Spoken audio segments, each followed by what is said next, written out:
Assalamualaikum warahmatullahi wabarakatuh. Perkenalkan, nama saya Viana Nurini Zahra dari D3 Kebidanan tingkat 2. Nah, di sini saya akan membahas mekanisme persalinan normal. Nah, apa sih persalinan normal itu? Nah, persalinan normal adalah suatu peristiwa lahirnya bayi cukup bulan atau aterm serta lahirnya plasenta per vaginam tanpa adanya komplikasi.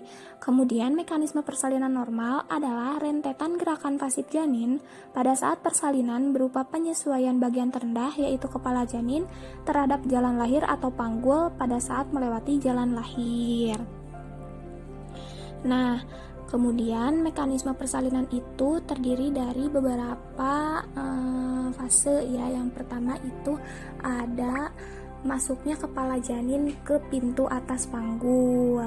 Kemudian adanya fleksi, adanya putaran paksi dalam, ekstensi, kemudian putaran paksi luar, dan ekspulsi.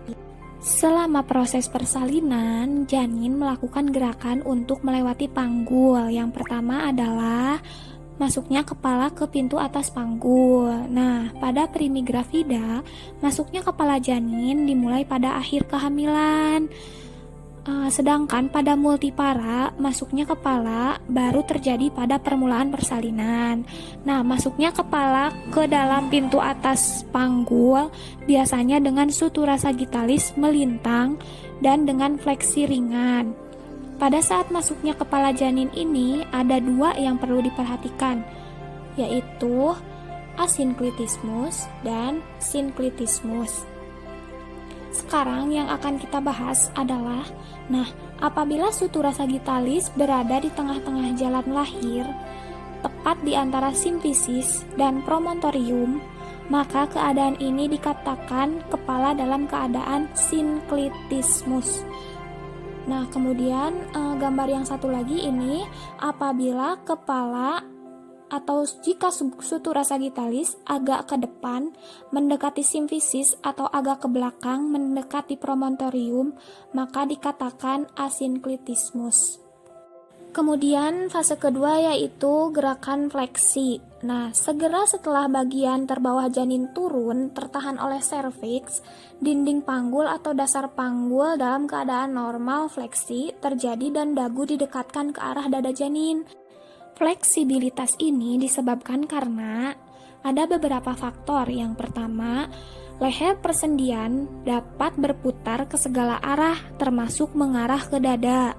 Nah, yang selanjutnya adalah disebabkan oleh leher bukan garis tengah, tetapi dia terletak ke arah tulang belakang, sehingga kekuatannya dapat menimbulkan fleksi kepala. Terjadinya perubahan posisi tulang belakang janin yang lurus, dagu lebih menempel pada tulang dada janin. Nah, kemudian yang ketiga, disebabkan karena kepala janin yang mencapai dasar panggul akan menerima tahanan yang mengakibatkan kepala janin dapat diandalkan untuk mencapai lingkaran kecil untuk melewati jalan lahir.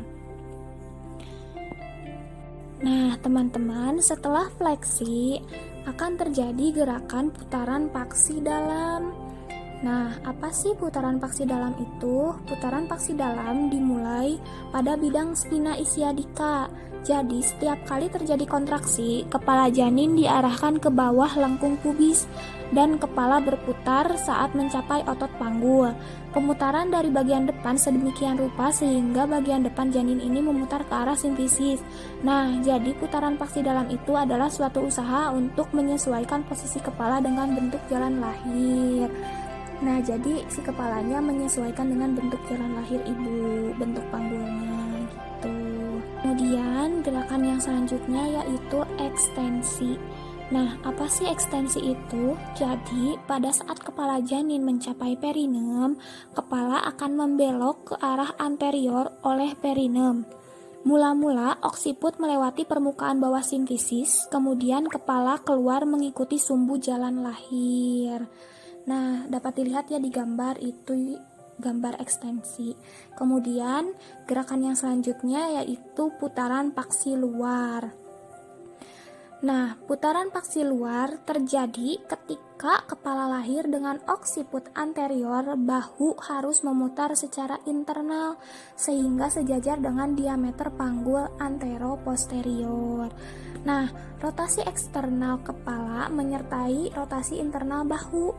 Dengan kata lain, putaran paksi luar itu setelah kepala lahir, maka kepala bayi akan memutar kembali ke arah punggung bayi untuk menghilangkan torsi pada leher yang terjadi karena putaran paksi dalam. Nah, bisa dilihat ya putaran paksi dalam. Kemudian yang terakhir yaitu ekspulsi. Jadi, setelah bahu keluar, kepala dan bahu diangkat ke atas tulang pubis ibu, dan bayi dikeluarkan dengan gerakan fleksi lateral ke arah sumbu simfisis atau setelah adanya putaran paksi luar bahu depan sampai di bawah simfisis, atau setelah putaran paksi luar bahu depan sampai di bawah simfisis dan hipomoklion untuk menjadi bahu depan. Kemudian bahu depan menyusul dan seluruh badan janin akad lahir setelah bahu lahir yang diurutannya adalah toraks, kemudian abdomen, lengan, pinggul depan dan belakang, baru lahirlah tungkai dan kaki. Nah, bisa dilihat di gambar, yaitu ada gambar ekspulsi, yaitu gerakan yang terakhir dalam mekanisme persalinan normal.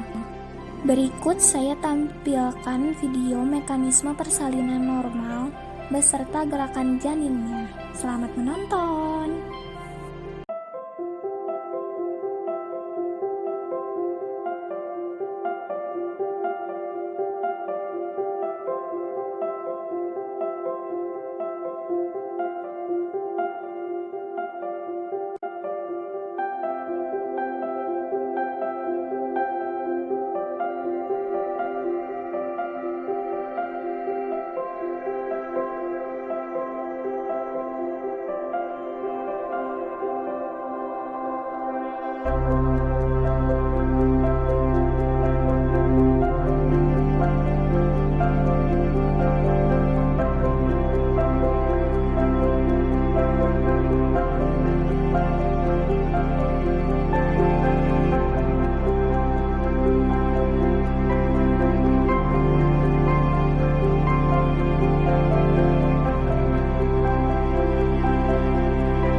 Itulah tadi penjelasan bagaimana mekanisme persalinan normal.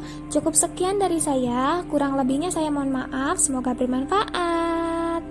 Assalamualaikum warahmatullahi wabarakatuh.